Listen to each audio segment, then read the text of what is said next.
Ora, aqui estamos então de volta com mais um vídeo. Espero que tenhas tido um fim de semana espetacular. O meu só por curiosidade foi a trabalhar, mas pronto, está tudo bem. Meus amigos, eu trago-vos aqui a última máquina da UGUS, modelo AM6. E sim, tem o SOC S922X da AM-Logic, como eu tinha dito no Instagram, link lá em baixo para aqueles que não seguem ainda. E é uma máquina muito interessante, tem aqui uma situação como todas as outras, ou quase todas as outras, que é, se andas já à procura de uma máquina para Netflix, ainda não vai ser esta, pelo menos Netflix numa qualidade que se diga aceitável, pelo menos.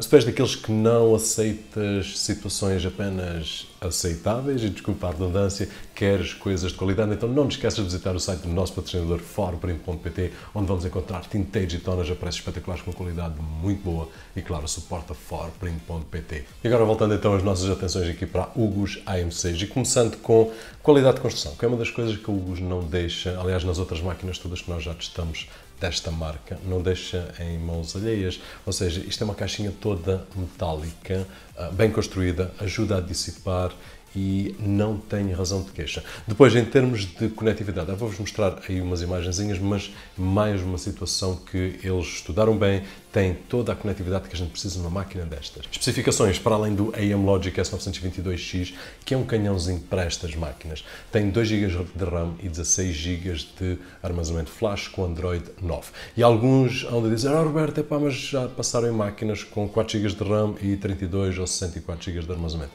É verdade, é um espetáculo quando isso acontece. No entanto, eu acho que eles fazem isto também para equilibrar um bocadinho o preço. E o preço não está tão mau como a última que nós vimos com o mesmo SOC. Portanto, está um bocadinho abaixo. E a tendência é, depois delas saírem, também irem reduzindo o preço. Eu acredito que aqui eles apostaram nessa situação. Na minha opinião pessoal, 2 GB de RAM é o equilíbrio, apesar da gente querer sempre mais 3 e 4, 2 GB é o suficiente para aquilo que a gente consegue fazer com estas máquinas. E depois, em termos de armazenamento, os 16 às vezes é um bocadinho curto, mas nós com o cartão microSD conseguimos expandir esse armazenamento, portanto é sem stress. E se isso conseguir poupar uns trocados à malta, então estamos a para eles. Em termos de launcher, ele vem com um launcher muito simples, ao contrário de outras máquinas que nós vimos desta marca, que vinham com um launcher muito customizado e muito otimizado. Este aqui é muito simples, é um launcher limpo, altera a nossa maneira e fica com as coisinhas que a gente quer. Em termos de opções, para além das opções todas normais de uma caixa Android, eles trabalharam bem e incluíram mais algumas opções que eu vou mostrar a vocês,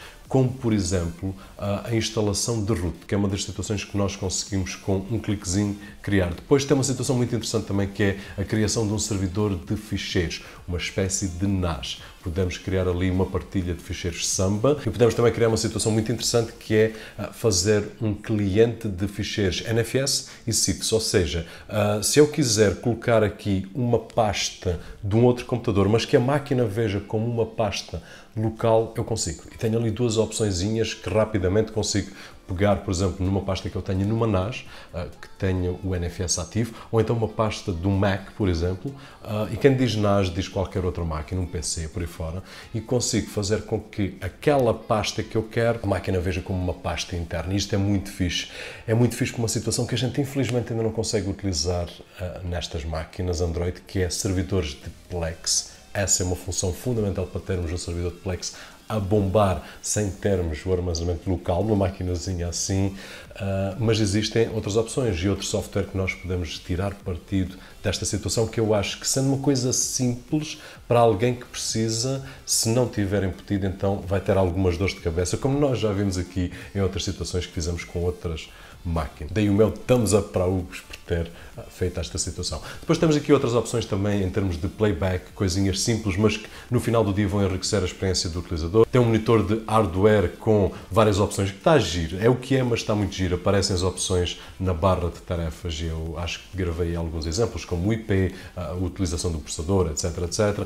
Depois, passando aqui muito rapidamente para benchmarks, ela está muito bem equipadinha, como vocês já sabem, em termos de SOC.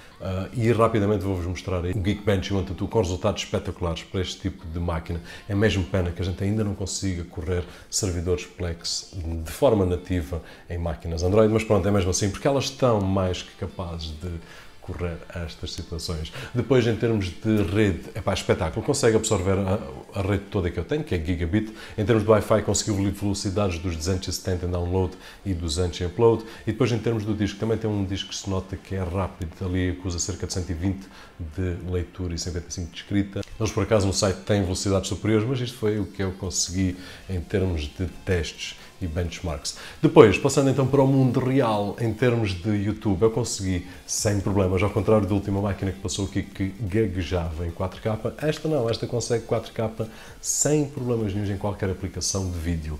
Em termos de YouTube, sem stress. Testei aqui em duas situações, no meu monitor 4K e depois também numa televisão 1080 a fazer o downscale de 4K para 1080 e ela papa tudo sem stress. Quando passamos para a aplicação móvel de YouTube, aí é uma limitação da aplicação, apenas 1080, mas um vídeo muito suave, tanto numa como noutra.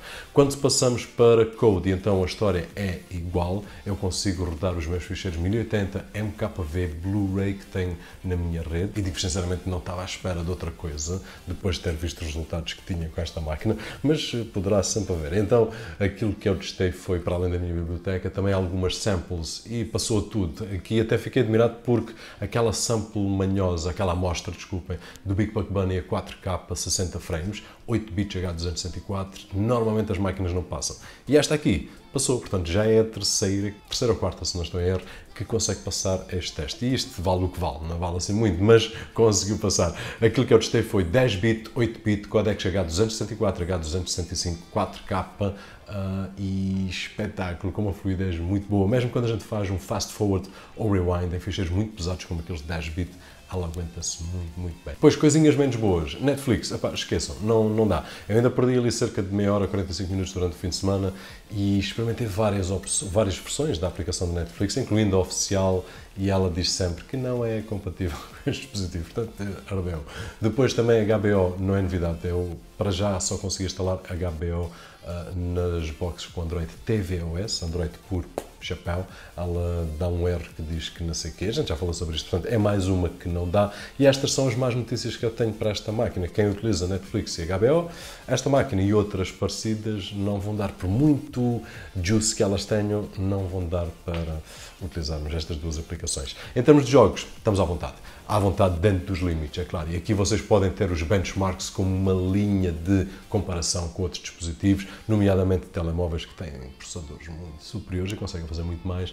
Estas máquinas eu testei com alguns jogos, incluindo o Lineage 2, que é um jogo assim pesadito, e ela consegue-se aguentar bem. Não posso colocar os gráficos no máximo, é um facto, mas consegue-se aguentar muito bem e consegue-se jogar e divertir com este tipo de jogo que é mais pesado. Pessoal, basicamente é isto. Se eu tivesse que resumir esta máquina e escolher uma cena assim favorita, eu diria que é mesmo a criação da parte de NAS, digamos assim, em que a gente pode partilhar ficheiros que estão aqui para outras máquinas. Eu posso ligar aqui um disco rígido externo através do USB 3.0 e quem diz um disco pode ser uma caixa com 2 ou 3 ou 4 discos ligados diretamente aqui e partilhar para a rede toda. Imagina que eu tenho 2 ou 3 boxes, que tenho mesmo, e posso ir buscar o conteúdo a esta. Isto no caso de não ter uma NAS, que é aquilo que eu prefiro e é aquilo que eu uso.